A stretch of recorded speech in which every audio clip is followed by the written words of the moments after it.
पहले जो हम डिस्कस करने वाले हैं कि that is what is the classifications of the hypertension.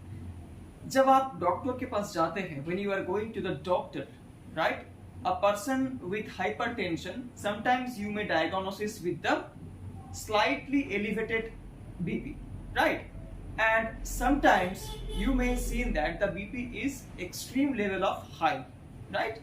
So you may found that sometimes the systolic BP is the only which is elevating, but diastolic BP is remaining same or slightly elevating.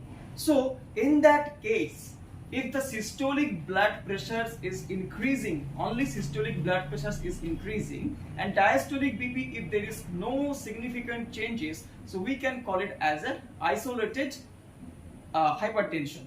So there are some standard calculations or standard rating has been given by the American Heart Associations. So it is universally acceptable. Okay, we know the normal BP is 120 by 80 mm of Hg, but when a person with a hypertension diagnosed based upon their BP, we can classify that which stage they are suffering.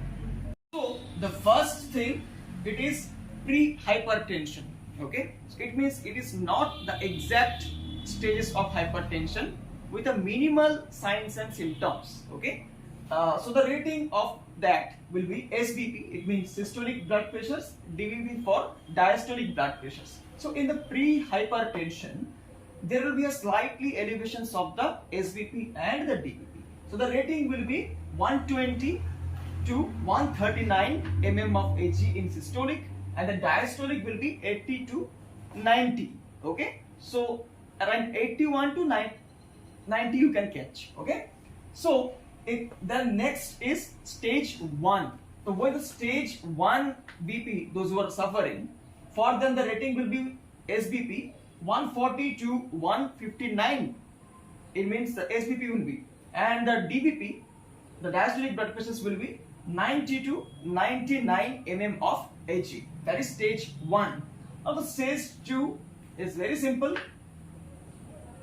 That is 160 or above systolic, and the diastolic should be 100 or above than 100, but it should be less than 110. That's called stage 2 hypertension. Okay, and the last one is when the systolic blood pressures will be more than 180 mm of Hg, and the diastolic will be 120 mm of Hg or even more. That is called hypertensive crisis or hypertension crisis. It's a medical emergency. All over the hypertension is definitely, unhealthy for our health. It will be damaging constantly our all the. So it's better to treat the patients when they will diagnose with the BP immediately. Okay, and and the hypertensive crisis, the last one, is very severe.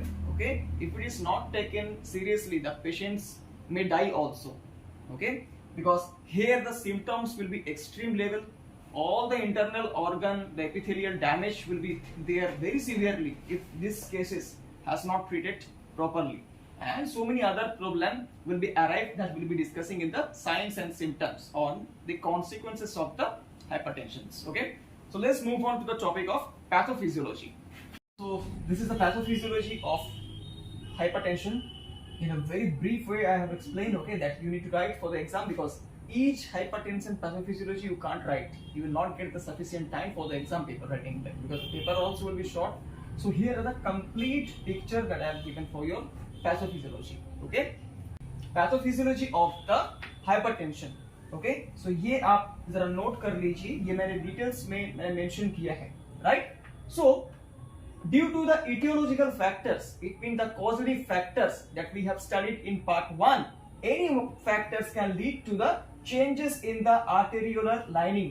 जो artery रहता है हम लोग का bodies के अंदर, उसमें क्या होगा, आर्टेरियल, उसका जो इनसाइड जो लाइनिंग है, जो एपिथेलियल लाइनिंग है, उस पे प्लग आ सकता है, वो लाइनिंग डैमेज हो सकता है, and it will immediately go to the SVR और systemic vascular resistance. मतलब जो vascular सिस्टम है, जो आर्टरीज है, वो क्या होगा, वो कॉन्स्ट्रिक्ट होगा, वो नैरो हो जाएगा, फिर क्या होगा वहां पे ब्लड फ्लो ठीक से नहीं होगा। एंड जब ब्लड वहां पे फ्लो जब ऑब्स्ट्रक्ट होता है, मतलब रुक रहा है, ओके, जब वो प्रिवेंट हो रहा है, तब क्या होगा, कार्डियक जो आउटपुट है वो इंक्रीज हो जाएगा। क्यों? क्योंकि हार्ट को लगेगा कि नहीं, मेरे ऑर्गन में ठीक से ब्लड नहीं रिस्पॉन्स कर पा रहे हैं। सो इमीडिएटली वो क्या होगा, वो एक रिस्पॉन्स क्रिएट करेगा, right.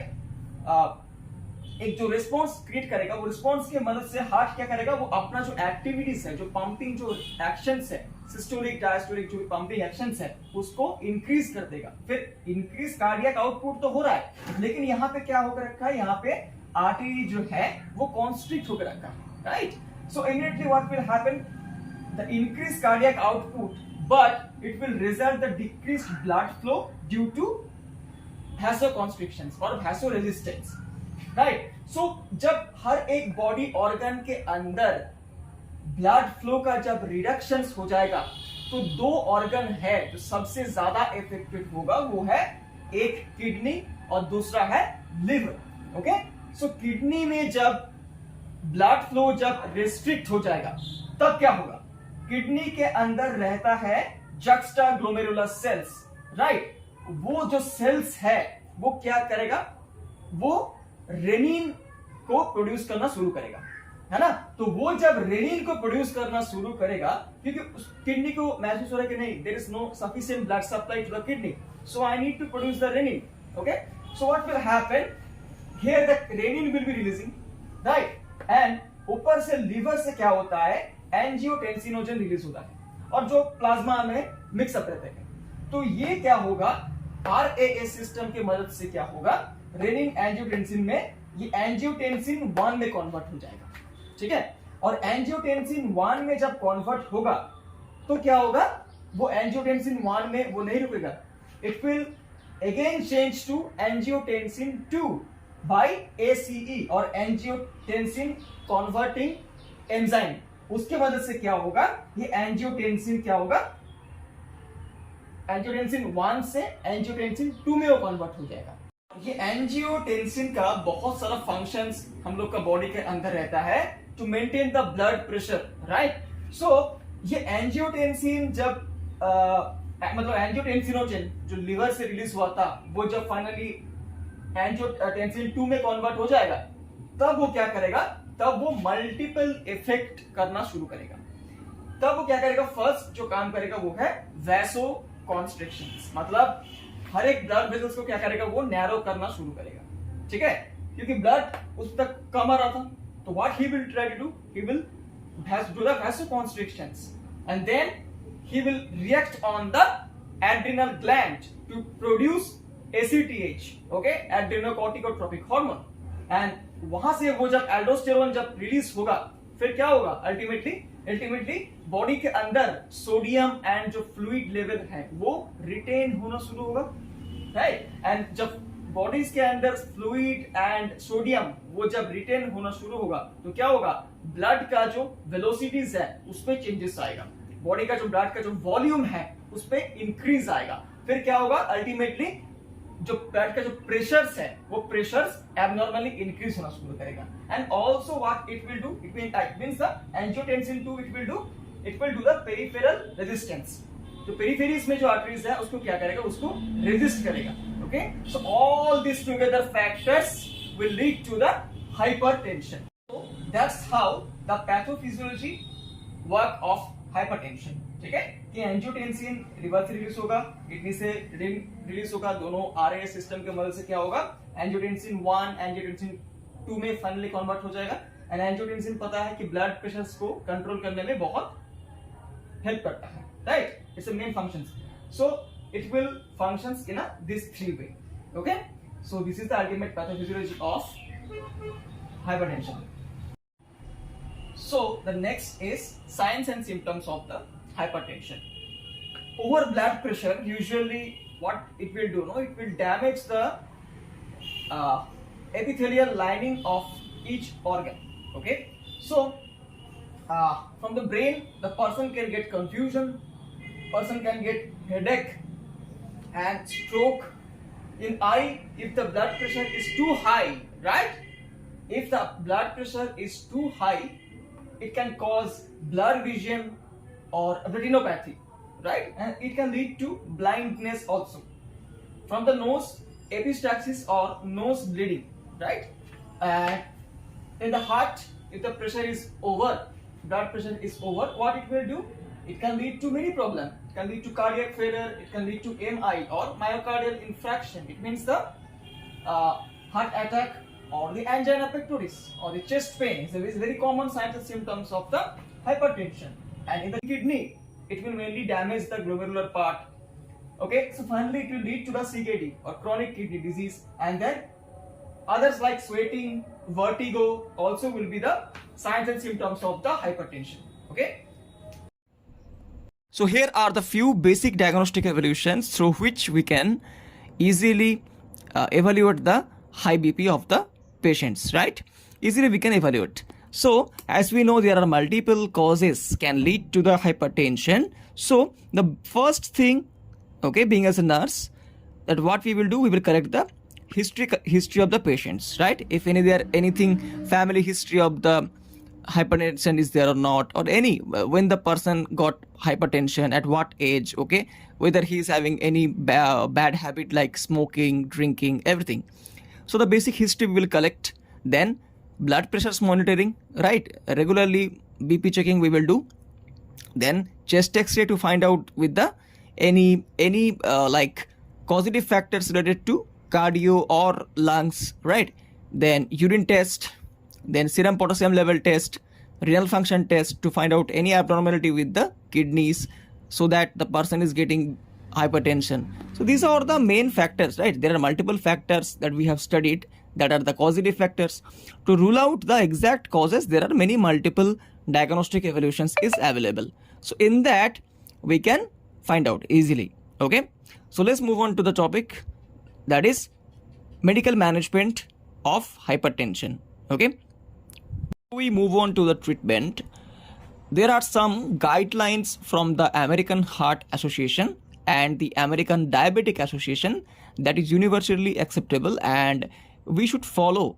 Actually, this is ultimately the standard of a treatment that we are going to achieve to save our patients. Okay, so first guidelines is individual patients who's having ischemic heart disease or who is suffering from coronary artery disease, their BP should be maintained either 130 to 80 mm of Hg or less than that. Okay, and those patients whose LV dysfunction is there, it means that their left ventricular dysfunctions or failure has already already happened. For them, the BP should not more than the normal. Okay, we will try to provide the treatment in such a way that their blood pressure should be either 120/80, it means normal, or it should be less than that. Okay, and according to American Diabetic Associations, ADA, who's having diabetes mellitus, and if they got blood pressures or the high blood pressures, for them the blood pressure should be maintained under the 130/80 mm of Hg. Okay, so these are the guidelines that we should follow to achieve our goal, to make a patient in a safe zone. Okay, so now we will move to the treatment of hypertension. Here are the few medications that can be used to treat the hypertension, right? So according to the category wise I have mentioned, so diuretics can be used to treat the hypertension because it will increase the urine urine output. Okay, and it will help to relieve the excessive sodium and the water balance from the body. Okay, so then the next is beta adrenergic blocker. What it will do? It will reduce the cardiac functions. Okay, it will slow the cardiac output or the heart rate. So when the heart rate will get slow, it will pump the blood slowly. Okay, so there will be no excessive pressures will be generating, and the hypertensions can be treated. Next will be alpha receptor blockers. Okay, what it will do? It will help to the peripheral blood vessels which will be constricted. Right, we have studied in the pathophysiology, to dilate that peripheral vasoconstriction. We will use the alpha receptor blockers. And then peripheral adrenergic agents. Example, norepinephrine. What it will do? It will inhibit the peripheral adrenergic release of vasoconstrictions. Okay, so these are the the medications form that can be used to treat the hypertension. And there are also some emergency drug to treat the hypertensive crisis. It means when the blood pressures will be more than 180 by 120 mm of Hg, to treat that, there are some emergency drug that can be used. Example, sorbitrate, nifedipine sublingually, and hydroxyline through the IV. Okay, and also some dietary management we have to follow for the patient, that is known as DASH diet. Okay, there's a full form of DASH, that is dietary approach to stop hypertension. This is actually a very broad topic of nutrition. This one I will not discuss in this video in details, but the name we should know, that is dietary approach to stop the hypertension. Okay, that diet we have to follow to maintain the calorie and to maintain all the nutrients in our body. Okay, and then some avoid caffeine, tobacco intake, restrictions of fluid, avoidance of alcohol, then proper rest and sleep if the patient is following lifestyle modifications. Ultimately, it is a lifestyle modifications is a very important with the patients of hypertension. So if they're maintaining their lifestyle in a proper way, it can be easily treated. Okay, so I hope you have understood the classes, hypertension part 1 and part 2. Still, if you have any doubt or any queries, you can directly ask through my email. Okay, I'll clarify that doubt also. Okay, thank you all. Take care.